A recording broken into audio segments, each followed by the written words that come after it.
నువ్వే చూడు ఎంత బాగుందో. చూసావా?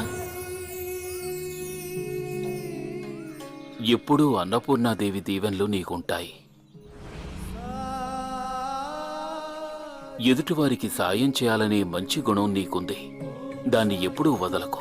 సహాయం చేశానా? మీరు ఎవరి సహాయమో తీసుకోవటం లేదు కదా సాయి. నువ్వు చాలా సహాయం చేశావు. నువ్వు చేసిందేమిటో నీకిప్పుడు తెలియదు.